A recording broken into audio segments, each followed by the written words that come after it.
So, hi guys! Welcome back again to my YouTube channel. It's me, Saling Victoriang super ngarag na. Char. So guys, for today's video is nag-overtime kami ni Sugar Daddy. Actually, papasok lang din ni nanay kasi naglinis siya ng freezer. And naglinis din ako ng freezer. Which is guys, syempre kapoy nakaayo ba yan? Ayan yung naman ng freezer guys. Ganyan na. Kalat. So, ayan yung laman ng freezer namin, guys. May baboy, may frozen, mga ganyan. Yes! Siyempre, hindi nakasali yan, charot. Yan naman, guys. Dalawang in-order ni Sugar Daddy. Kaya nawin siguro, kasi laging nauubusan. And, long holiday, kaya malamang sa malamang hindi dadaan si ahente. So, here's Sugar Daddy.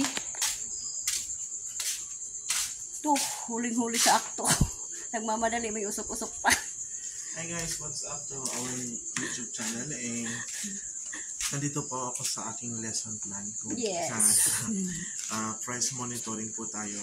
Lahat ng mga dumarating na items is kailangan i-evaluate, i-examine kung mayroon bang tumaas o bumaba para malaman natin guys kung may pagbabago. Change is coming.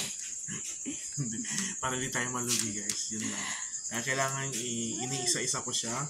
May mga part na non-food, tapos mga dilata drinks, biscuits, mga sachet products.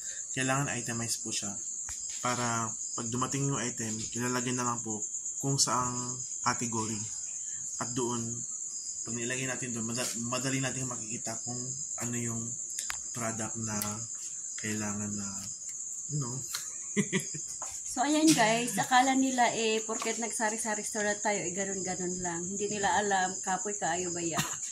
Tapos ano pa, less ng labing-labing, gino? Pagod. Pagod, sobrang nakakapagod guys. Masasabi mo na lang, bakit ba? Physically, mentally, kasi mentally, iniisip mo yung mga nagkautang sa'yo, whether magbabayad pa sila or not. So, the best remedy yan is to singilin talaga sa bahay nila. Kung wala talaga silang mai-produce, antayin mo na lang kung ano yung time na magkakaroon ng pera. Such as mga anihan, pag mga election, ganyan, maraming pera yung mga tao. So, as of now, tapos na yung election. Pero wala kami na pala. Starts ng crisis na po guys. Kasi lahat ng pera na gastos na ibili. Yun, tapos start na rin po ng taniman. Kailangan na bumili ng mga kanya-kanyang mga seeds nila, mga abono. Yes. Physically, kapoy kaya. Kasi ang daming gagawin. Yes po, kailangan ko munang Kailangan mag-module, kailangan mag ganyan-ganyan. Sa mga nagdaang araw guys, yung namin nating mga biniling mga produkto. So may mga tumaas, may mga bumaba. I mean, bumaba yung mga ibang item. Yung mga iba tumaas din. Yun. Yes guys, kaya sa mga nagbabalak dyan, prepare yourself physically, emotionally, mentally, and spiritually. Pagdasal mo kung sino mga nagkautang sa iyo. Nanawa ay magpaparamdam. Yes. Na importante. Yes. Kasi ang laki ng pautang namin, hindi mo masigil-sigil. Actually, hindi siya masingil. Sa ngayon, hindi siya masingil. Siguro may time na makakapagbayad sila. Kasi na-experience ko na rin guys na yung hindi mo na-expect na magbabayad. So, very thankful. Kasi spiritually, dininig yung aming dalangin. Umabot man ng ilang taon, oo. Pero at kasi least naalala. Walang utang guys. Para sa ang motto namin dito, walang utang na hindi masisingil. Yeah. Kung hindi mo siya makapagbayad, kailangan i-remind mo siya every month. Tapos na may obligasyon pa siya o gumawa ka ng paraan na hindi siya actually takutin. Yung parang yung papatawag kita, gano'n. Magkakaroon ng meeting sa barangay, isasama kita, gano'n. At sa ganung paraan, siguro maririnig mo kung ano yung hinaing nila, ba't hindi sila makapagbayad. So, pag sinabi nila sa'yo ng gano'n, siyempre magdi-demand ka naman kung anong time, day, sila magbabayad. Tapos, so mag-sign in ka lang. Ibibigyan mo sila ng parang, hindi siya po, pipirmahan ba para may katibay na magbabayad sila. Yun nga. Pero di pa rin nagbayad eh. Ha? Di pa rin nagbayad. May mga hindi pa nagbayad talaga. Kunting tiis lang, masisingil natin ng mga yan. Yes. Ang highest na pautang namin is around 3.1 million.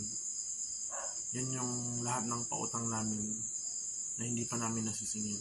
O, diba? Yung mga iba siguro, nagbayad na worth around 500,000, gano'n.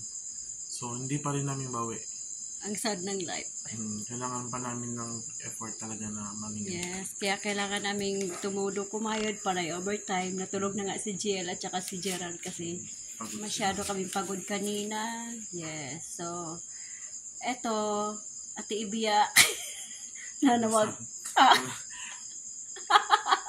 Guys, ang gusto naming magkaroon ng katulong dito sa bahay.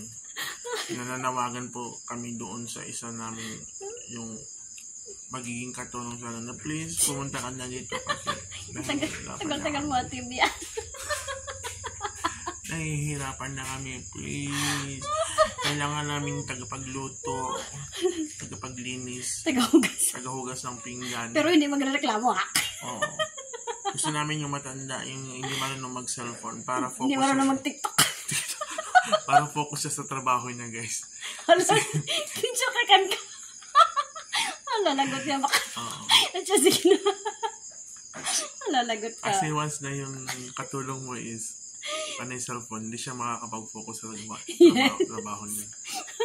Nagpaparinig.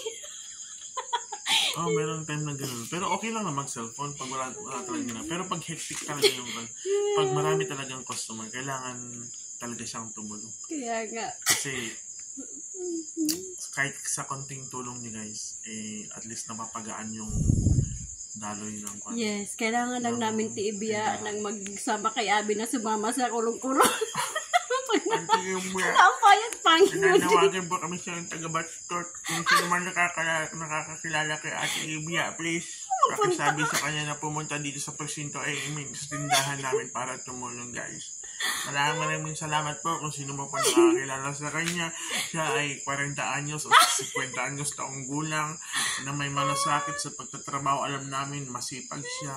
So, kailangan namin siya guys. Please, taga-Batstot.